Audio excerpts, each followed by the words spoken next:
मेरे इस चैनल पर आने वाले सभी दर्शक श्रोता सभी को मेरा सादर सप्रेम नमस्कार।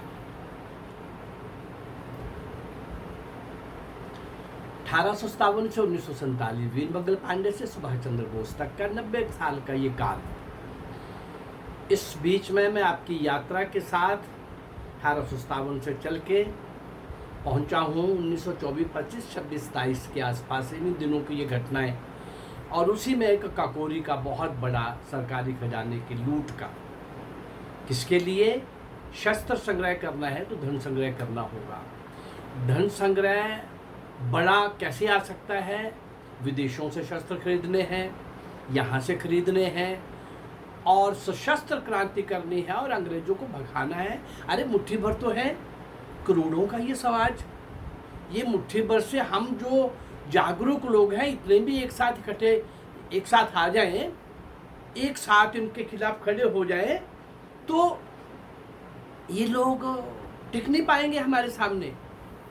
इस भाव के साथ जो काकोरी केस के अंदर, काकोरी षड्यंत्र केस में जो 10 लोग उसके अंदर गिरफ्तार तो बहुत लोग किए गए। शंका में बहुत बड़ा धक्का था, बहुत बड़ा धब्बा था अंग्रेज सरकार के ऊपर, शॉकिंग था, असहनीय था उनके लिए। तो उनकी प्रेस्टीज को एक बहुत बड़ा धक्का था, वो ऐसा सोच भी नहीं सकते थे। 1857 की क्रांति के बाद लगातार, जबकि 1857 की क्रांति के बाद अंग्रेज सख्त हो गए थे, बुरी तरह से इस प्रकार का एक आतंक, टेरर क्रिएट कर रहे थे। कोई नाम न ले पाए, कोई भारत माता की जय न ये कह पाए। 1857 का उनको पता नहीं चला, लेकिन अब हम ऐसा नहीं होने देंगे। जो सर उठाएगा उसका कलम कर देंगे, जो जुबान चलाएगा उसको कलम कर देंगे, जुबान काट देंगे, और जो हिलेगा उसको सीखों में बंद कर देंगे। इस प्रकार का टेरर का एटमॉस्फेयर। और एक कोशिश उन्होंने और की 1885 में। आज की जो कांग्रेस है कई दौर से निकली है, कई बार मरी है और कई बार खप गई है, कई बार खत्म हुई है और कई बार अब खत्म समाप्ति पर फिर तैयार है। लेकिन देश का इन्होंने आज़ादी के टाइम में भी बहुत नुकसान किया था। ये एक मंच ज़रूर था सब लोगों के इकट्ठे एक साथ आकर के अंग्रेजों से भीख मांगने का मंच था। 10 मांगे रखी हैं, 1-2 अंग्रेज वो एहसान करेंगे, अब मान लेंगे, ये खुश हो जाएंगे, अंग्रेजों की जय जयकार बोलना शुरू कर देंगे। ये सब तमाशा चल ही रहा था। लेकिन 1924 में बाल गंगाधर तिलक की एंट्री से कांग्रेस के अंदर स्पष्ट 2 ग्रुप हो गए थे, और क्रांतिकारियों ने तो स्वराज हमारा जन्मसिद्ध अधिकार है ये गूंज जब सुने, तो वो तो कांग्रेस के बाहर रहते हुए भी कांग्रेस के अंदर का जो नेतृत्व था, जो इस प्रकार का सोचता था, लाल बाल पाल वाला, बाल गंगाधर तिलक वाला, लाला लाजपत राय वाला, और इस प्रकार से बिपिन चंद्र पाल वाला, बंगाल, महाराष्ट्र और पंजाब, एक उसके अंदर गर्म दल होने लगा था, और दूसरा क्रांतिकारियों का पूरे देश के अंदर एक व्यवस्थित संगठन हुंकार भर रहा था, जोर पकड़ रहा था। संगठन सूत्र बहुत दूर दूर तक पहुंच रहे थे, कई संगठन बन रहे थे, कुछ संगठनों को जोड़ने का काम भी हो रहा था। काकोरी के अंदर बहुत लोगों को गिरफ्तार किया गया, जबकि उसके पार्टिसिपेंट्स, उसके भागीदारी में केवल 10 लोग थे, और उस 10 लोगों में ये भी पकड़े गए ठाकर रोशन सिंह, जिनकी आज हम चर्चा करेंगे। सब लोगों की चर्चा करते हुए अभी 2 दिन पहले मैंने कल तो गीत का दिया था, परसों मनमथ नाथ गुप्त, 12-13 वर्ष का, छोटे पैक में बड़ा बॉम्ब, क्या क्या किया उसने। ऐसे ही मैं आपको अशफाक उल्लाह खां का, फिर राम प्रसाद बिस्मिल का, राजेंद्र नाथ लाहिड़ी का, शचिंदर बख्शी का, ऐसे कुछ लोगों को मैं आपके सामने रखता आया हूँ। आज जो मैं आपके सामने रख रहा हूँ उस काकोरी केस के हीरो, उस कांड के, उस षड्यंत्र के हीरो, और जो असहयोग आंदोलन से दुखी होकर के राम प्रसाद बिस्मिल की योजना से इसके अंदर आए थे, और शुरू से ही क्या क्या किया इन्होंने। लेकिन उसके पहले ये जानना ज़रूरी है कि ये 1910 में ठाकर रोशन सिंह गिरफ्तार हुए, बंदी बना लिए गए, और उस केस में जो भी बंदी बनाए जाते थे उनको लखनऊ जेल में उनको रखा जाता था। लेकिन ये जो थे ठाकर रोशन सिंह, शाहजहांपुर के निकट एक नवादा गांव है, उस नवादा गांव के रहने वाले थे। अच्छी खेती थी, बड़ा मकान था, बहुत बड़ा एक फल फूल का बगीचा था, बहुत अधिक संख्या में गायें भी थी। गायें ज़्यादा संख्या में होने वाला परिवार बड़ा संपन्न माना जाता था उस समय। हर तरह से इलाके में उसकी इज्जत होती थी कि इसके पास 100, 200, 500 गायें हैं। ऐसे ही बहुत अधिक संख्या में, यानी हर तरह से संपन्न परिवार, हर प्रकार से संपन्न परिवार। और ठाकर रोशन सिंह अपनी युवावस्था से भी पूर्व, उससे भी पूर्व लठ चलाना, उसका अभ्यास करना, तलवार चलाना, बंदूक का अभ्यास, ये सारा करते करते कुश्ती का भी शौक था। तो इन सब बातों में अभ्यस्त हो गए थे, अच्छे निपुण हो गए थे, कुशल बन गए थे, और अपनी एक्टिविटीज के कारण, सक्रियता के कारण, राष्ट्रभक्ति से ओतप्रोत थे। तो ठाकर थे तो ठाकरों के नेता भी बन गए। वैसे तो सभी के थे, लेकिन ठाकर लोगों ने लगा कि हमारे अंदर भी ऐसे कुछ सपूत पैदा हुए हैं जो देश के लिए काम आ रहे हैं, तो वो खासकर इनके पीछे खड़े हो गए कि हम तुम्हारे पीछे हैं। असहयोग आंदोलन में भाग लिया, लेकिन असहयोग आंदोलन के अंदर एक अहिंसक घटना के कारण गांधी के द्वारा वो सहयोग दल आंदोलन जब वापस ले लिया गया, तो ठाकर रोशनलाल उससे बहुत क्षुब्ध हुए, क्रुद्ध हुए, निराश हुए, हताश हुए कि ऐसे तो नहीं चलेगा। आंदोलन वापस ले लेते हो, वो मारते हैं, हम मार भी खाते हैं, फिर भी आंदोलन वापस ले लेते हो, ये नहीं चलेगा भाई, ऐसे नहीं चलेगा। ये मुट्ठी बार अंग्रेज हैं, इनको एक दिन तय करके हम निकालेंगे यहाँ से। अब असहयोग आंदोलन के अंदर दुखी व्यक्ति राम प्रसाद बिस्मिल शाहजहांपुर के तो थे, ये पास के गांव के थे। राम प्रसाद बिस्मिल की भी चर्चा थी इलाके के अंदर। राम प्रसाद बिस्मिल के साथ इनके संबंध भी थे, मिलते रहते थे। और इस असहयोग आंदोलन की वापसी के बाद कुछ दिन घर बैठने के बाद सीधा राम प्रसाद बिस्मिल के पास गए, बोले बाबा मैं आ गया, बाबा मैं आ गया। और समझ गए, राम प्रसाद बिस्मिल समझ गए। कुछ ही दिनों के बाद वहाँ पर एक हिंदुस्तान प्रजातंत्र संघ के नेतृत्व में जो बैठक होने वाली थी, जिसका सक्रियता से जो लीड कर रहे थे, जो प्रयास कर रहे थे उस बैठक को सफल करने का, वो राम प्रसाद बिस्मिल थे। राम प्रसाद बिस्मिल ने इसको भी न्योता दे दिया ठाकर रोशन सिंह को, आओ भाई वहाँ आओ। वो योजना बनी, वो सब कुछ हुआ। वो उस कांड के अंदर पहले 10 लोगों के अंदर ये भी शामिल थे। अब प्रश्न ये है कि जब इनको गिरफ्तार करके लखनऊ जेल में लाया गया, वहाँ सरकार ने कैदियों के साथ बड़ा दुर्व्यवहार किया। हालांकि जेलर वहाँ अच्छे थे। राय बहादुर चंपालाल के नाम से जो जेलर थे वहाँ अंदर, वो अच्छे थे, और क्रांतिकारियों के लिए उनके मन में एक सॉफ्ट कॉर्नर भी था।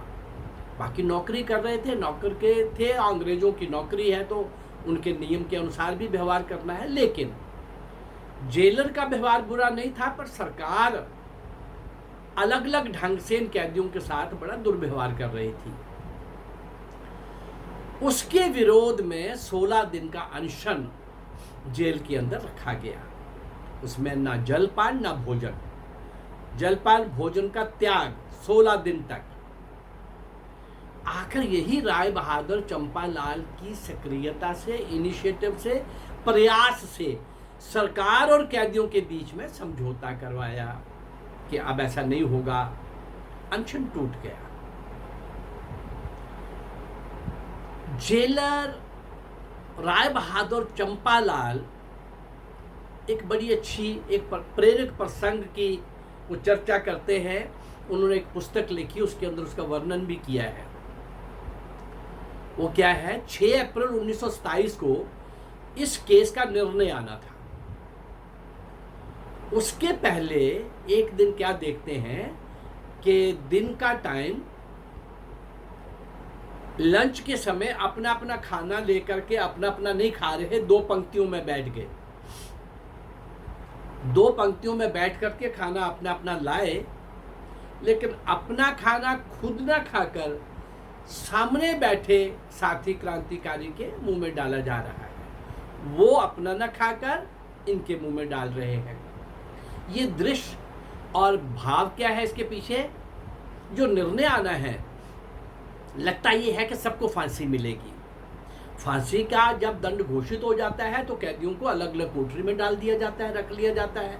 उसी दिन प्रातः निकाला जाता है जिस दिन उनको फांसी देनी होती है। तो ये 6 अप्रैल और 1927 को जो निर्णय आना है, उसके पूर्व का भोजन का ये दृश्य देखकर जो राय बहादुर चंपालाल थे जेलर, वो और भी ज़्यादा भावुक हो गए। परंतु जॉब थी, वो कर रहे थे।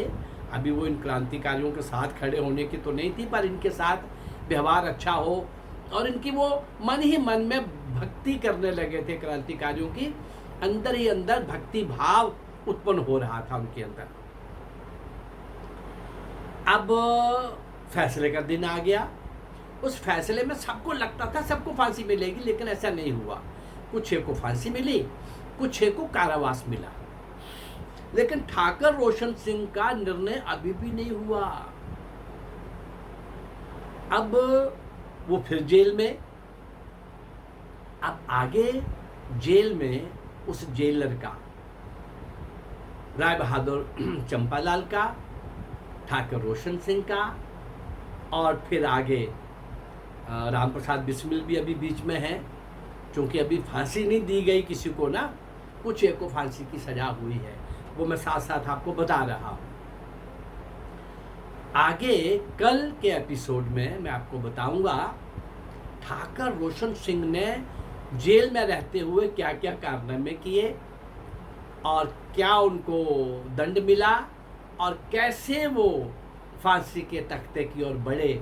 उसके पूर्व उन्होंने क्या किया, क्या बोला, क्या कहा, क्या किया, इन सारी बातों का वर्णन मैं कल के एपिसोड में करूंगा। इस सारे एपिसोड के अंदर मैंने आपसे एक प्रॉमिस किया था, काकोरी कांड के जितने क्रांतिकारियों को मैं आपके सामने पेश करता जाऊंगा, मैं राम प्रसाद बिस्मिल की सरफरोशी की तमन्ना 2 प्रथम पहली पंक्तियों को लेकर, और एक अंतरा, वो नहीं जो रेडियो में बजता है, वो भी लास्ट में सुना दूंगा, लेकिन वो अंतरा जो किसी न किसी क्रांतिकारी ने कभी न कभी कहीं ना कहीं बोला है, और हमने उसको जोड़ करके इसके साथ कोशिश की है आपके सामने लाने की। तो आइए देखें जरा।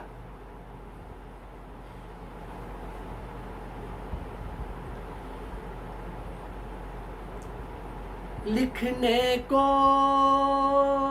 दुनिया लिखती है, पढ़ने को दुनिया पढ़ती है।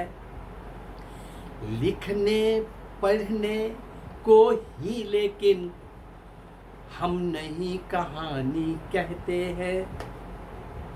तो किसको कहते हैं हजूर? तलवार लेखनी के द्वारा, तलवार लेखनी के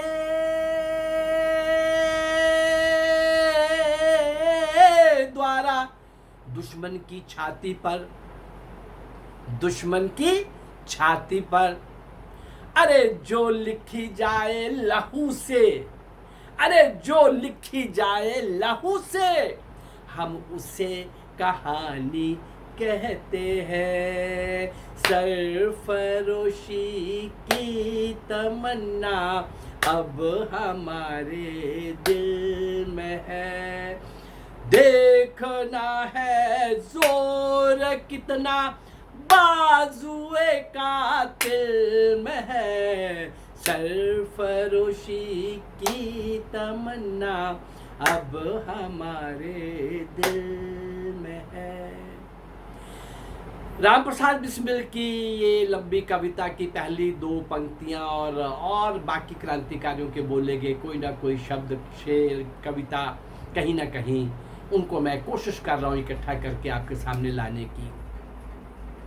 लेकिन एक बात आपको याद करा रहा हूँ, 7,32,000 जिस स्वतंत्रता संग्राम में अंग्रेजों के खिलाफ या मारे गए या शहीद हो गए या उन्होंने निहत्थे लोगों को भून दिया, ऐसे सारे 7,32,000 जिन लोगों की कुर्बानियों के कारण, और कुछ लोग तो फांसी के तख्ते के ऊपर, कुछ लोग जेल के अंदर और कुछ लोग काला पानी की सजा। अरे बाप रे, रोंगटे खड़े हो जाते हैं। आप कल्पना भी नहीं कर सकते काला पानी की सजा की। एक दिन कल्पना करना भी आपके लिए कठिन है, इतनी भयंकर। और हमें बताया गया आजादी नेहरू और गांधी ने लेके दी है। गांधी अंग्रेजों को सूट करता था।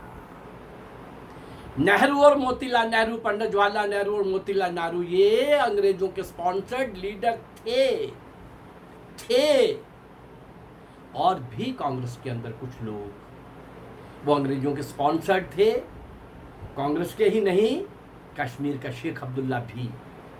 ऐसे ही कई प्रदेशों के उस समय के जो राज्य थे, जो स्टेट्स थी, उनके कई निजाम और कई उनके राजा इस प्रकार के वो लोग भी कहीं ना कहीं उनके पेरोल पे थे। और कुछ लोग सचमुच में उनके स्पॉन्सर्ड लीडर्स का रोल प्ले कर रहे थे। इन सारे पाप करने वाले लोगों को हमने सत्ता सौंपी, अंग्रेजों ने सौंपी भाई, हमने नहीं सौंपी। जब प्राइम मिनिस्टर बनने की बारी थी 1946 में, कांग्रेस का प्रेसिडेंट बनाना था। स्वाभाविक था जो 1946 में कांग्रेस का प्रेसिडेंट बनेगा वही 47 में देश का प्रधानमंत्री भी बनेगा। 15 कांग्रेस कमेटियों में से 12 कांग्रेस कमेटियों ने सरदार पटेल का नाम दिया कांग्रेस प्रेसिडेंट के लिए। नेहरू के लिए एक भी नहीं। जो 3 बचे उन्होंने क्या लिखा? गांधी जी को अधिकार दिया कि आप जिसको ठीक समझे। ये नहीं कहा कि 3 ने ये कहा कि नेहरू को दो। नो, नन ऑफ देम, एक भी नहीं उनमें से 15 कमेटियों में से जिसने नेहरू का नाम मेंशन किया हो। देश का दुर्भाग्य। सुभाष को वैसे ही गायब करवा दिया, मरवा दिया। क्या वो जीवित रहे या क्या हुआ बाद में ये एक अलग है। 5 एपिसोड मैंने दिए हैं सुभाष नेताजी सुभाष चंद्र बोस के ऊपर, 10 और देने वाला हूँ। वो क्या हुआ वो एक अलग कहानी है। लेकिन इन काले अंग्रेजों ने, इन स्पॉन्सर्ड लीडर्स ने देश की शिक्षा नीति भी कम्युनिस्टों को सौंप दी। और जिस प्रकार का देश का बेड़ा गर्क आज़ादी के टाइम में भी और आज़ादी के बाद में भी, इस अधूरी आज़ादी के अंदर भी जो देश का नुकसान हुआ है, सारे विश्व के अंदर जो देश की छवि बननी चाहिए थी, हाँ पिछले कुछ वर्षों से अब सारे विश्व के अंदर भारत का कद ऊंचा हुआ है। स्वाभिमान के साथ भारत खड़ा दिखने लगा है। और कुछ वर्ष अगर इस सशक्त नेतृत्व को, यद्यपि इस सशक्त नेतृत्व से भी लोगों के गिले शिकवे हैं, बंगाल का दृश्य कोई नहीं भूल सकता। प्रश्न हार जीत का नहीं है। वो 3 से आप 77 पहुंच गए, बहुत बड़ी बात है। प्रश्न हार जीत का नहीं है। प्रश्न उस दुष्ट, उस राक्षस सीएम को कॉन्स्टिट्यूशन से ऊपर उठ करके बिहेव करने का अधिकार किसने दिया? बलात्कार, अत्याचार, आगजनी, हत्या, कत्ल, दोष केवल इतना है कि लोगों ने भाजपा को जिन्होंने वोट दिया है, ऐसा कभी नहीं हुआ जो आज हुआ है। आप लोगों की क्या मजबूरी है केंद्र में, ये समय बताएगा। मैं मानता हूं कि जरूर जैसे हमें गुस्सा आ रहा है, आप भी बड़े देशभक्त हो, आपको भी गुस्सा आया होगा। हो सकता है कुछ आपकी कॉन्स्टिट्यूशनल कुछ लिमिटेशंस हों, लेकिन जिन लोगों ने जिस कारण से आपको 303 सीटें देकर के बिठाया है, याद रखना, वो भावना याद रखना। लोगों को एक आशा की किरण दिखने लगी थी, एक विश्वास बना था। 70 साल के बाद नहीं, 700-800 साल के बाद समय आया है। भगवान ने मोदी, अमित शाह और योगी जैसे लोग इस देश को नेतृत्व के लिए प्रदान किए हैं। इस आशा और विश्वास में थोड़ी सी भी दरार अगर आई तो 303 से 3 पर पहुंचने में टाइम नहीं लगेगा। आप जो करते हैं लोगों को समझ आना चाहिए, आप जो बोलते हैं वो समझ आ जाना चाहिए। आपकी कोई लंबी प्लानिंग है तो उसका भी संकेत कहीं ना कहीं उस समाज को जाना चाहिए जिस समाज ने आपको बिठाया है, जिन लोगों ने आपको शक्ति दी है। मेरा इतना ही कहना है कि मैं जिन क्रांतिकारियों को आपके सामने ला रहा हूँ, उन अनसंग हीरोज़ को, नायक नायिकाओं को ये लाता रहूँगा। उनके बारे में चर्चा करते हैं, हम उनको श्रद्धांजलि देते हैं, कभी गीत कविता के माध्यम के द्वारा, कभी संवेद इसके द्वारा। कभी कभी मैं देश की इन ज्वलंत समस्याओं को भी साथ में लेता हूँ। आवश्यक है, आवश्यक है। आज अगर हम सतर्क नहीं रहेंगे, सजग नहीं रहेंगे, होशियार नहीं रहेंगे, जागरूक नहीं रहेंगे, कहीं फिर गड़बड़ ना हो जाए। गड़बड़ भयंकर हो भी सकती है, उससे बचना है तो हमको वर्तमान को भी देखना पड़ेगा, अतीत को भी देखना पड़ेगा, वर्तमान को भी देखना पड़ेगा। तभी हम अच्छे भविष्य की ओर आगे कदम बढ़ा सकते हैं। इन क्रांतिकारियों को स्मरण करने का काम, जो इतिहास में जिनको नहीं स्थान मिला, अगर मेरा ये प्रयास आपको अच्छा लग रहा है तो मेरे इस चैनल को आप लाइक करिए, सब्सक्राइब करिए और इसको शेयर करिए। नमस्कार, जय भारत, धन्यवाद।